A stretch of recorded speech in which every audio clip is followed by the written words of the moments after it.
On the early June morning in 793 CE, the monks of Lindisfarne woke up to something they had never prepared for and never thought they'd need to. With ships on the horizon, moving fast and not stopping, this was the very beginning of the Viking Age. What happened next became one of the most documented moments of the early medieval period, not because it was the largest attack in history or the most deadly, but because of what it meant and represented: a monastery full of gold, sacred manuscripts, and men of God who were so certain of their divine protection that wars never even crossed their minds. On the other side, men from the north who had never heard of a monastery saw an undefended building overflowing with treasure and made the easiest decision of their lives. The sack of Lindisfarne is the moment most historians mark as the beginning of the age with Vikings. But framing it in that manner misses something important, because the Vikings didn't just wake up one morning and decide to start attacking England. What happened in the year 793 was the result of centuries of pressure building in Scandinavia. This brought forth a convergence of climate and opportunity that sent some of the most capable and ferocious raiders the world had ever seen straight toward the shores of England. To fully understand this, we must go through exactly why that happened.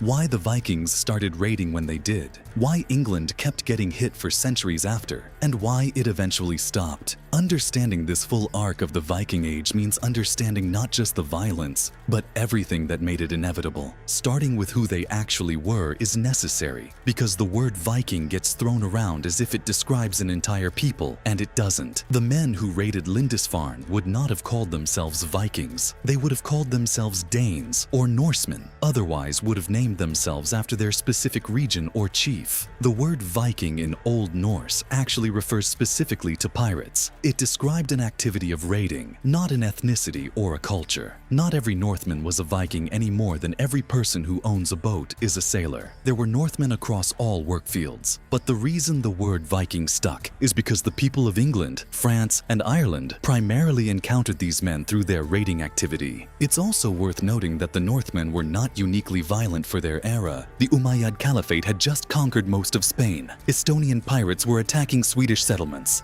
The 8th century was not a peaceful time anywhere in Europe.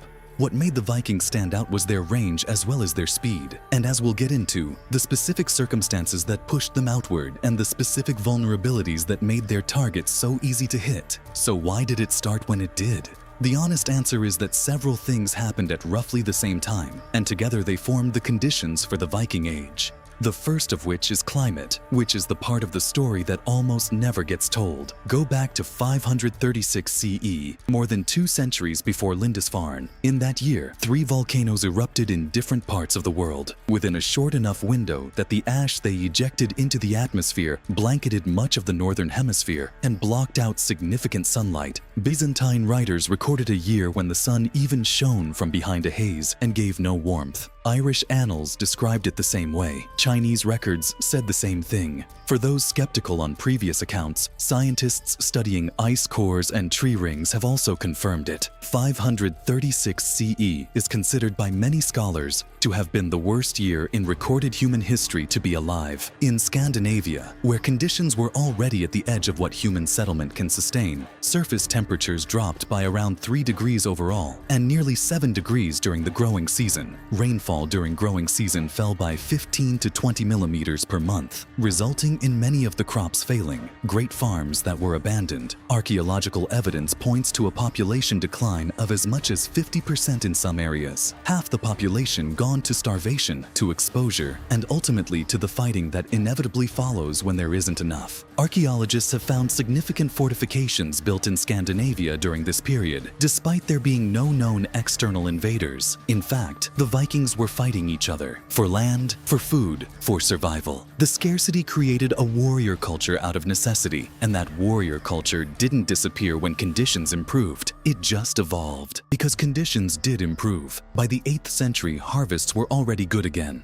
Populations were growing. And now you had a society that had been shaped by 2 centuries of hardship and infighting, with more people than it had ever had before, on land that wasn't big enough or fertile enough to support them all. So the pressure had to go somewhere. That pressure, combined with the social structure of Viking society, is what made raiding not just possible, but logical. And the social structure piece is important because it was genuinely different from anything in England at the time. Anglo-Saxon England was organized around kings and a small noble class who owned owned most of the land, with peasants and serfs working it at a subsistence level. The Vikings operated differently. Their communities were organized around local chiefs, but beneath the chief was a significant class of relatively wealthy landowners, farmers who owned their land, worked it with family members, and paid hands. They crucially had enough surplus wealth to invest in ships and weapons, enough time in the off-season to spend months away raiding, with enough social standing to participate in raiding parties as relative equals. There's a story from the Frankish Annales that captures this perfectly, starting with how a group of Danish Vikings arrived in Frankish territory, and a Frankish official asked to be taken to see the Viking leader. The Vikings' response was essentially, "We are all leaders." And to be honest, that statement isn't exaggeration. That's an accurate description of how their society was structured. Raiding wasn't something a king sent peasants to do. It was something wealthy landowners chose to do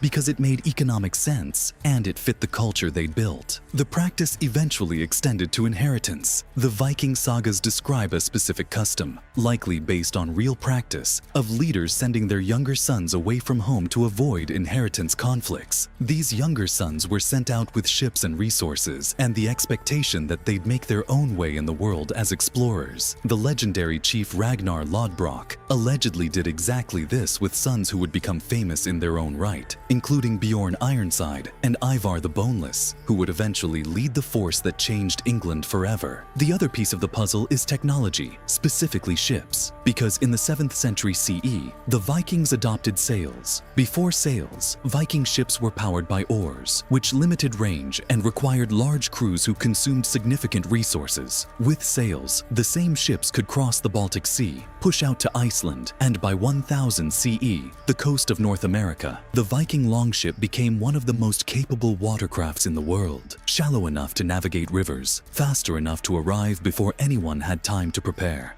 This brings us to the opportunity side of the equation, because all of this pressure, this warrior technology needed a target, and England in 793 CE was, by almost any measure, the perfect one. The monasteries of northern England were some of the wealthiest buildings in Europe. They held gold and silver religious objects, which included jeweled relics. They were centers of learning and prestige, all while having no defenses. The monks and priests who lived in them operated under an assumption that no Christian would dare attack a house of God, and that their spiritual protection was more reliable than any wall.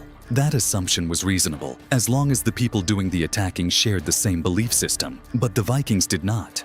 When those first longships came ashore at Lindisfarne and the men on them saw an undefended building full of treasure, the decision they made wasn't complicated. From a modern perspective, it isn't that they raided, it's how unprepared everyone was for the possibility. Alcuin of York, one of the most prominent scholars of the era, wrote about the attack with a horror that reads like someone trying to process something that shouldn't have been possible. He described it as a visitation of pagans, who asked what it meant that such rapine and slaughter had befallen the holy place. The answer, which took the English decades to begin understanding, was that the world had just gotten bigger and more dangerous. The early raids were almost certainly more successful than even the Vikings expected. Not just because the monasteries were undefended, but because of the physical reality of the men doing the raiding. Archaeological and historical evidence suggests the Vikings were significantly larger than the average English or French person of the era. Some warriors standing around 6 feet tall, nearly 4 inches above the regional average. Fed on a diet richer in protein than the grain-heavy diet of most of England's population, they were more than likely stronger too. The combination of this physical advantage and a target that had never considered defending itself made the early raids almost effortless. The rewards were quite substantial, including gold, silver, and slaves. The Vikings took anyone they could carry to sell in the growing slave markets. Historians now believe that slaves were actually the primary commodity the Vikings traded. The gold and silver were valuable, but human beings were the real economic engine of the raids. When the Vikings hit Lindisfarne in 793, they reportedly had just 3 ships with maybe a dozen slaves taken. By the time they attacked Paris around 50 years later, they came with 120 ships. For several decades, the pattern was raid and return. Start by hitting a coastal monastery or settlement, then take what could be carried before sailing away. The Viking ships could sail up rivers and attack inland targets too. All of England, France, and Ireland experienced this cycle. For them, it was brutal, however.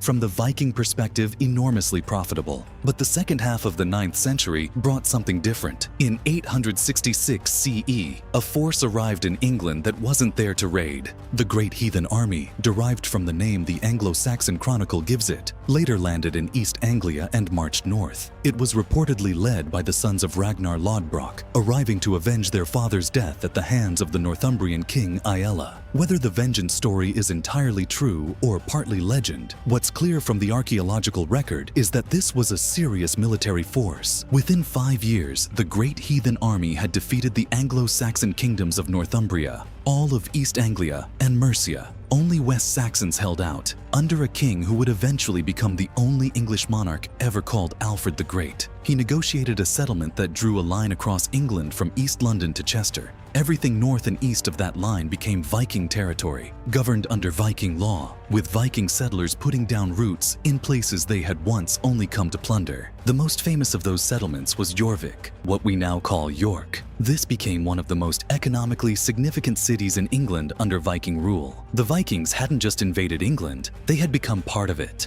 That transition from raiders to settlers changed the dynamic, but didn't end the conflict, since the political situation shifted constantly. In 1002 CE, the English king Ethelred ordered what became known as the St. Brice's Day Massacre, a directive to kill all Danes in England. The full scope of who was targeted and how widely the order was carried out is still debated. But in 2008, archaeologists excavating under St. John's College in Oxford found the bodies of 37 people, 35 males between the ages of 16 and 25, and 2 children. Chemical analysis confirmed they were Vikings. The wounds on their bodies were mostly on their backs, and they were running when they were killed. The church they had even taken shelter in had been burned down around them. Anytime the Vikings retaliated, they conquered. Fast forward to the start of the 11th century. A Viking king named Knut sat on the throne of all England, whereas the people who had arrived as pirates 200 years earlier had become kings. So why did it end? Why did the Viking Age close out by the end of the 11th century? The first reason is that the targets got harder. England, France, and Ireland all learned slowly and painfully to defend themselves. Monasteries were fortified or moved inland. Small kingdoms consolidated into larger ones with permanent professional armies. The Vikings were extraordinary warriors, but raiding had always been a part-time occupation. Against organized standing defenses, the math started to change. The second reason is Christianity. The conversion of Scandinavia in the 10th and 11th centuries reshaped Viking society from the inside. It started as political theater, where Christian neighbors like the Holy Roman Empire would only form alliances with other Christians, so Viking leaders converted to open diplomatic doors. But Christianity proved useful to Viking kings for deeper reasons.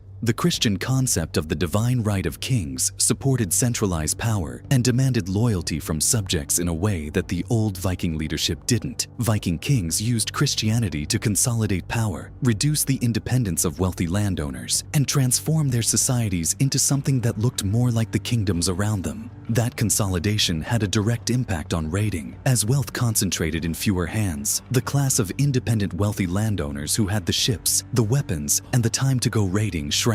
More men became landless, paying rent, supporting families, tied to the land in ways their great-grandfathers hadn't been. There were simply fewer people in a position to launch raids. And then there was the ideological contradiction. Christians raiding and enslaving fellow Christians created a problem that got harder to ignore over time. The church pushed back. So Viking sagas record King Olaf telling one of his men directly that while raiding might suit him, God's law was being violated. The old justification stopped working because the Vikings found new ones. The church sanctioned military campaigns against pagan peoples in the Baltic, but the era of hitting monasteries on holy islands and sailing away with gold was over. By 1066, when the Norman conquest brought its own form of northern violence to England, the age of Viking raids had already effectively ended. Not because the Vikings were defeated, but because the world they had exploited had learned to defend itself, and the world they had come from had changed too much to keep sending them. What the Viking Age left behind was permanent. The Danelaw shaped English law and language in ways still visible today. Hundreds of English place names end in the Viking suffixes by, Thorpe, and Thwaite. Additionally, York and Jorvik still carries the bones of a Viking city beneath its streets. The Norse contribution to English vocabulary is enormous, and the genetic legacy legacy of Viking settlement is traceable in DNA studies across Britain, Ireland, and far beyond. The men who came ashore at Lindisfarne in 793 were responding to pressure they hadn't chosen. It was simply the inherited consequences of climate catastrophe, starting with population growth and a social structure that rewarded outward aggression. They found an opportunity that was almost too easy to resist, and the 3 centuries that followed spoke for itself in ways that are still present everywhere you look.